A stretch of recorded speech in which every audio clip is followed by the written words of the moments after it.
Kami ambil suatu keputusan untuk mencabut perkara tersebut karena percuma kalau kita lanjutkan, hal ini akan ditolak lagi. Baik, terima kasih ya. Assalamualaikum, selamat siang pemirsa. Tadi mungkin di live kan tadi ya. Kita memang punya strategi baru. Artinya perlu saya terangkan posisi sekarang ini kan gugatan awal sebenarnya kita sudah ditolak secara formil oleh hakim, namanya dismisal ya. Nah, jadi mungkin lebih tepatnya mengenai sidang tadi Pak Hans saya menceritakan nanti strategi kedepannya beliau. Silakan Pak Hans. Baik, selamat siang. Terima kasih. Hari ini kami menghadiri sidang perlawanan dismisal ya, perkara nomor 158 yang kami gugat adalah yang penggugat adalah Pak Bonatua Silalahi dan sebagai tergugat adalah pihak KPU DKI maupun KPU Pusat. Nah, ini yang kita gugat adalah tentang putusan atau penetapan KPU untuk menetapkan Pak Jokowi mantan presiden tersebut sebagai waktu itu sebagai calon presiden dan calon gubernur di 2014 maupun 2019 ya. Nah, dalam putusan sela itu sudah diputuskan dismisal ya oleh hakim ya, di mana di situ ada sedikit kurang lengkapnya kita punya gugatan terutama di masalah legal formalnya. Sehingga kami di sini setelah kami berbincang-bincang dengan klien kami ambil suatu keputusan untuk mencabut perkara tersebut karena percuma kalau kita lanjutkan, hal ini akan ditolak lagi. Jadi kita akan membuat suatu gugatan yang lebih baik supaya bisa diterima oleh KPU dan kami akan berhasil karena bukti-bukti yang kami ajukan itu sangat baik, sangat kuat sehingga sayang sekali kalau ini harus sampai terjadi ditolak gitu. Jadi mungkin kami akan susun lagi dengan lebih cermat lagi. Saya kira itu yang perlu kami sampaikan dan selengkapnya akan disampaikan oleh rekan saya. Ya, kan lebih berbicara ke depannya bagaimana. Baik, terima kasih rekan-rekan media. Tadi kita sudah saksikan bersama-sama bagaimana proses persidangan hari ini terkait mengenai perlawanan terhadap penetapan dismisal. Langkah-langkah yang kami lakukan ini tadi dalam terkait mencabut permohonan tersebut adalah untuk tujuan utama kami. Tujuan utama kami adalah terkait bukti-bukti yang telah kami kumpulkan. Artinya Pak Bonatua selaku pemohon sudah mengumpulkan bukti-bukti yang akan kita uji di muka persidangan. Oleh karena itu, kami menyatakan sikap dan memutuskan untuk mencabut ini dan mengajukan suatu hal yang baru. Demikian yang kami sampaikan. Pak, apakah ada intervensi Pak terkait pencabutan ini Pak? Tidak, saya pastikan 100% tidak ada intervensi dari pihak manapun. Ini Pak Bonatua berdiri sendiri bersama dengan tim kami di sini, semua tidak ada intervensi maupun ancaman maupun tawaran apapun terkait pencabutan permohonan kami pada hari ini. Begitu ya Pak Bonaya? Ya. Nah. Ya, silakan.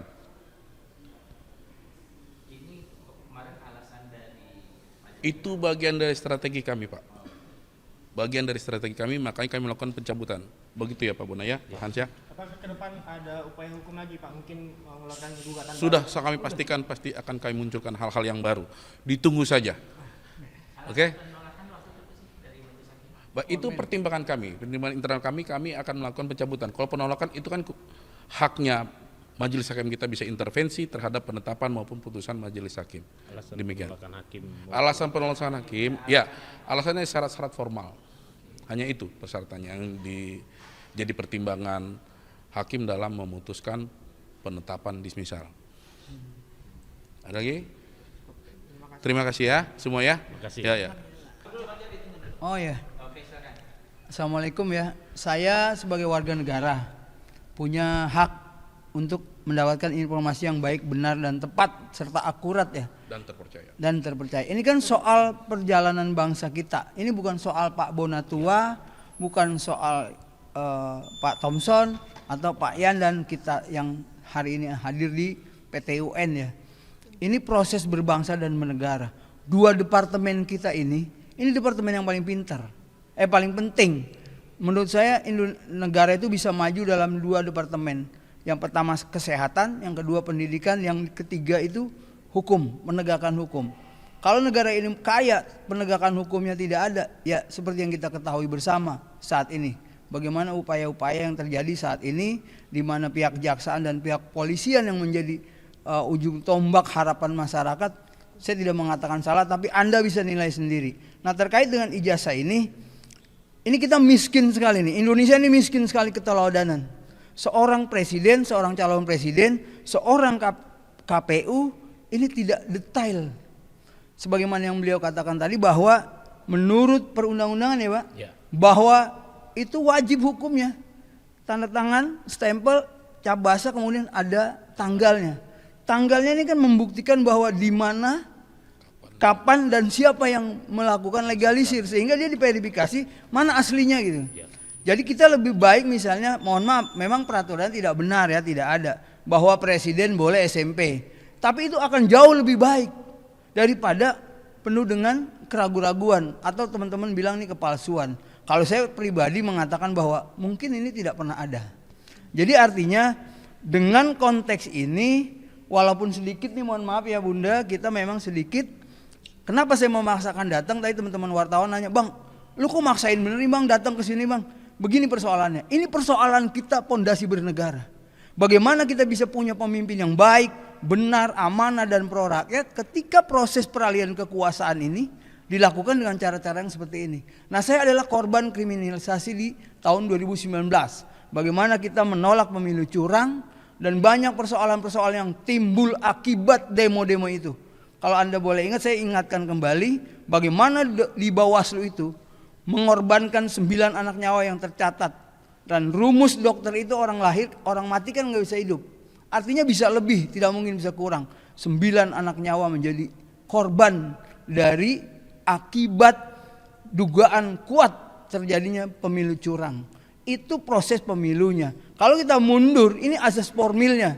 Berarti bagaimana mungkin seorang KPU, beberapa tim di komisioner KPU itu tidak jeli loh.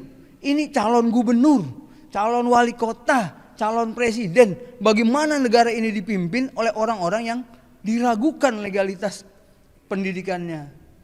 Belum lagi yang kami nih, khususnya kami ya, para tapol-napol nih yang merasakan bagaimana kekejaman rejim Jokowi pada saat itu dalam rangka mengamankan itu.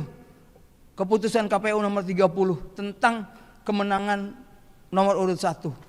Kami adalah korban nih. Ada yang macam-macam lah udah diceritain itu di beberapa media oleh teman-teman kita. Bagaimana proses penyidikan dan penyelidikan kami, persidangan kami bagaimana, kemudian juga keputusannya juga seperti apa. Nah ini contoh nih, ini contoh terburuk nih.